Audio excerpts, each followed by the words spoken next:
Good day, everyone. Frank Kenny here. Thank you so much for attending today's Chamber InfoCast. Today we're going to be talking about Facebook Insights for Small Business. So let's just jump into this with an introduction of myself. That's me on the right there. There's the Hood Canal of Washington State behind me, just outside of Seattle. I'm a former Chamber of Commerce president and CEO. And our claim to fame is we were one of the first chambers in the country to jump into social media with both feet. And within 18 months, we had doubled the size of that organization. That's a 45-year-old business, and we doubled the size within 18 months. And it was primarily due to the social media strategies, some of which I'm going to share with you here today. Since then, I've been a speaker, trainer, and consultant, had the honor of traveling all over the country speaking with chamber and chamber audiences, primarily small businesses, helping them with their social media. I've authored 2 books on this topic, and I am a faculty member of the U.S. Chamber of Commerce Institute program. I have my MBA, and I'm a member of the National Chamber Association, so that's me. Speaking of one of my books, I want to make a special gift here to you guys. This is Social Media Essentials and Strategies. My first book. It's 170 pages. I'm going to give it to you free as a gift for attending today. You just, after the InfoCast, go to my website and you can download that. Before we get deep into the Facebook Insights, we need to talk goals. First goal is awareness. You want people to be aware of your business. They need to know that you exist, what your story is. They need to, when they see your post, they need to kind of sit forward in their seats and say, oh, I like this company. I like what they stand for. I like their story. And to do that, you have to create awareness, and that's your first goal with social media. Your second goal is relationship building. Once people are aware of the business and they've commented or liked or in some way engaged, they expect to be engaged back with. And so you thank them for their comment, you thank them for their like. That is your second goal. The third goal, of course, is conversion. If you do not convert your small businesses, your people that are aware of your business and have engaged your business into customers, then social media is really for naught for a business. So conversion is definitely a goal, but it's not your first goal. These are in order. So awareness first, relationship building second, conversion third. So let's talk about how this applies with Facebook Insights here. A lot of organizations, a lot of companies, when they're using social media, assume that their awareness, their posts that they're putting out there get seen by 100% of their fans, the people that have friended the page. But that's just not the case. Facebook has told us that their algorithm, their edge rank, filters out posts from people and companies that really don't apply to the fans anymore. As an example, I used to own a certain car, and when I did, I was engaged with the page that was put up by the company about that car. I had sold that car, and so I quit engaging. Once I quit engaging, I never saw those posts anymore in my news feed. And that's because Facebook's really good about judging when somebody is still interested in your posts. So if you have, say, 1,000 Facebook fans and you think 1,000 people are seeing your posts, well, that's not the case, because Facebook filters out people that are no longer engaged, that haven't liked or shared or commented or otherwise engaged with your page. So chances are, if you're the average, you're only reaching about 17% of your fans. So what do you do to make that better? Well, that's where Facebook and Facebook Insights come in. Here's statistics that were put up recently by HubSpot through their data scientist, Dan Zarella.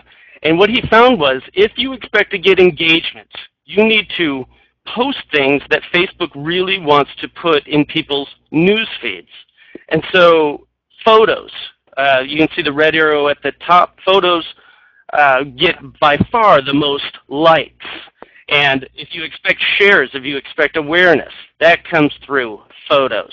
So you can mix these things up, but you need to know that in order to get the most awareness, the most coverage, the most reach, you need to work with big photos rather than just text or video or just links. Links are the worst because it takes people off of Facebook. And of course, Facebook doesn't want people to leave Facebook. And so their algorithm, according to the street, nobody knows exactly what the algorithm is, but they don't put as many links in people's news feeds. And another thing that Facebook Insights will show you is when to post. A lot of people assume the post should be done Monday through Friday during work hours. And the data doesn't support that, at least not for all businesses. You are going to have to test this through Facebook Insights to see when is it that your members are on the most. When is it that you will get the most reach and the most engagement? Same goes with time of day. A lot of people, of course, assume people are at work using social media, but the engagement rates are highest, according to the data, in the evenings. But of course, this might not apply to your business. I know for me in the Chamber of Commerce market, my much highest reach, likes, comments, shares occurring during the workday, not so much on the weekends. But I wouldn't know that if I didn't have Facebook Insights. So let's jump in here with Facebook Insights. The first thing you need to know is of Facebook Insights, you must be a page, a Facebook page, not a profile. Your business must not have friends, it must have fans. And then secondly, you must be an administrator of a page in order to see the insights. These are not available to your fans or other people that come across your page. Only the administrators have access to this data. The company we're going to use to show this here is the Dales Area Chamber of Commerce out of Oregon, a small business.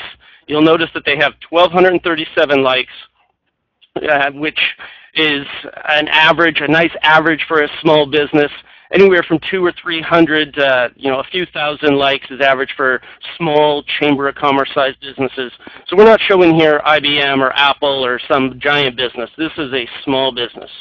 You can see that you access Insights on the through the drop-down arrow, and it'll bring up some options.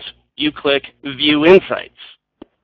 And it brings up this data in graphic format a lot of times, so it's easy to comprehend.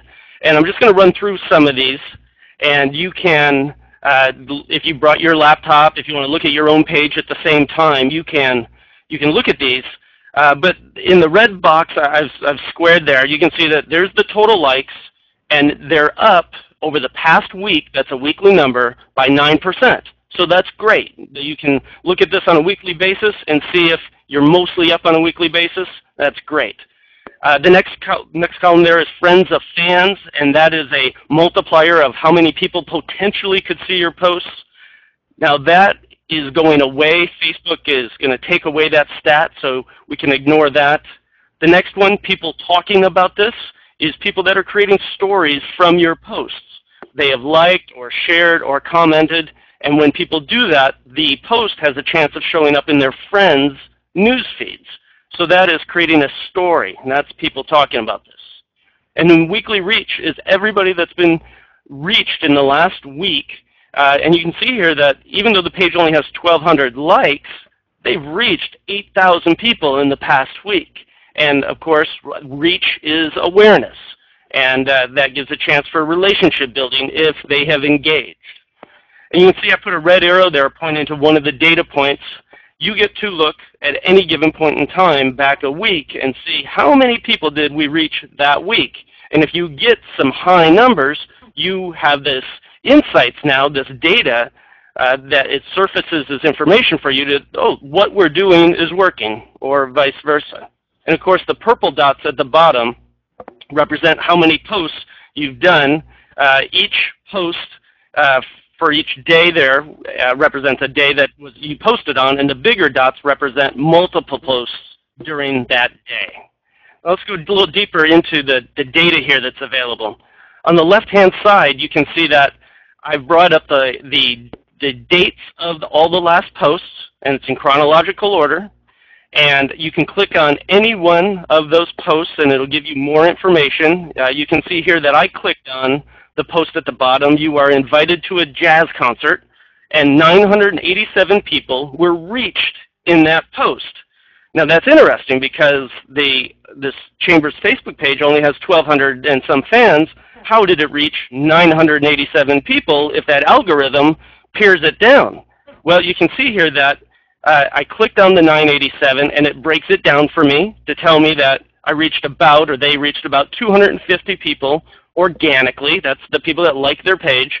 But all the rest were virally through friends, through fans.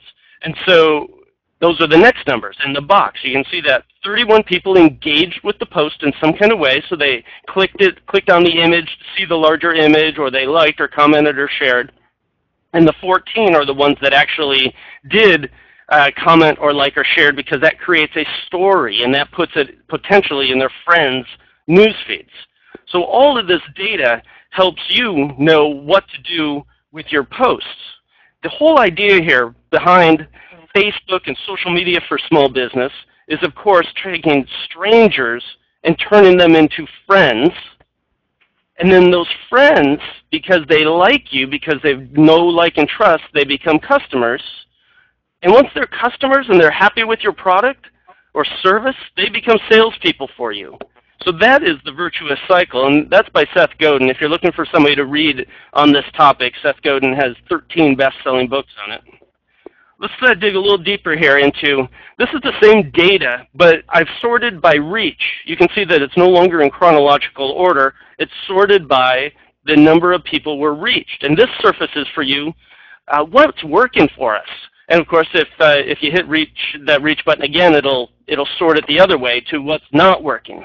But on this one, I sorted it to what's working for us. And the one that we're going to talk about here is you are invited to the jazz concert. And you can see that I clicked on the 14 to see what kind of stories were created. And there were likes, there were shares, there were comments.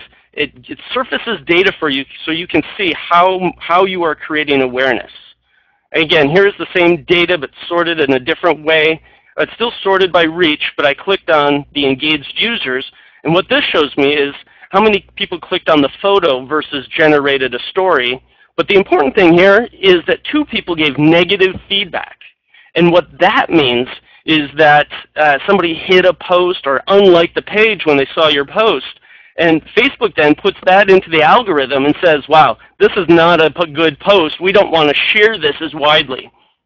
And this would surface data like if your company decided to start promoting political advocacy or religious views or something like that, and you started seeing you get a lot of negatives, you might think twice about it.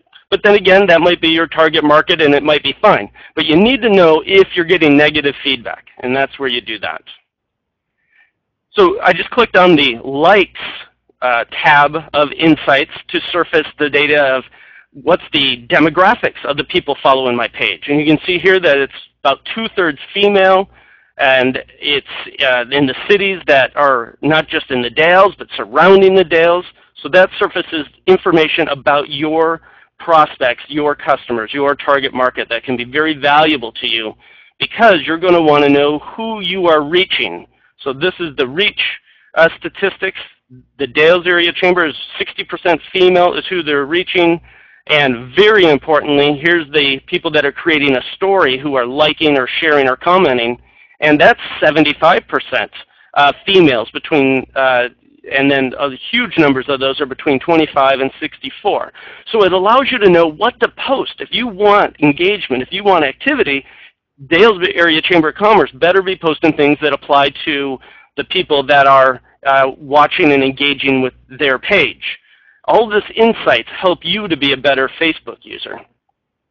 You can look at the frequency of the times you're touching people. We all know with in marketing, you need to touch people more than one time with your message. Well, this is a great way to measure. The one I like is the 6 through 10, because they say that you need to reach people at least 7 times before they'll buy your product. Well, in the 6 through 10, you can see that the Dales Area Chamber of Commerce is reaching 419 people per week on average. And that's just another number that you can follow and try to grow. If you want to go deeper into statistics, if you're a numbers person and you love working with Excel, you can just click on the export data link, and then the post level data is where you're probably going to want to spend most of your time. and then you choose a date range, and it will download to you an Excel spreadsheet with immense amounts of data that you can pour through. Facebook tries to make it really simple with the graphics that I've shown you already, but if you like the minute data, it's available to you. It's beyond the scope of today's webinar. So I'm going to start wrapping this up here. The top part of the funnel today is awareness. People need to know the story of your business. Then they need the relationship build with you because they want to do business with those they know, like, and trust. At that point, you can go for a conversion of that, maybe 1 out of every 10 Facebook posts, but more appropriately would be email offers or other sales techniques, not so much on Facebook and Twitter, social media. People aren't there to be sold to. They're there to create relationships with. And then the beautiful thing is once they're a happy customer, you create awareness. So thank you all so very much for being part of this. I am going to move over to our questions and see what came in. Just a second, please. All right, first question here, friends of fans. What's that? So friends of fans is a way to think about potentially how many people you could have reached. And again, this is going to be taken away, deprecated. But it says that if somebody has 1,000 fans, how many potentially can we reach? And it can be hundreds of thousands, but you will never reach that many because of that Facebook algorithm. Let's see, what about conversions and return on investment? That happens deeper down the funnel, again, through email, this is why you need to build an email list. People are okay with getting an email with an offer. They are not so okay with using Facebook to make offers. So build up that email list and think about ways that you can convert the people that are aware of your company and they have a relationship with your company. But when it comes to the conversion, the ROI, it's going to happen much more effectively through email or your salesperson or some other kind of closing tool, not your Facebook posts. Break down total reach. Reach really comes from people engaging with your posts. So you need people to like your posts, you need people to comment on your posts, and the holy grail of reach is when people share your posts. So really look for ways to maximize those, and then you will maximize your reach. What should the virality number be? Virality is a measure of how viral a post is. And what you do is you do some math and you calculate the number of people that shared or commented or otherwise created a story, and you divide that by the number of people that were exposed to your story, and that gives you a percentage. If your virality percentage is anywhere over 2.5%, you're doing very well. 5 is really very, very good, and anything over 10, some people say, has gone viral. So you're just going to have to look at your insights and see which posts are the most viral and do more of those. And the posts that don't give you much activity, you will know not to. Okay, I'm going to follow up with the rest of these questions through an email back to the participating chambers, and then they can share those and they can share videos. So thank you all so very much for being here today. Bye-bye. Thank you, and enjoy your networking.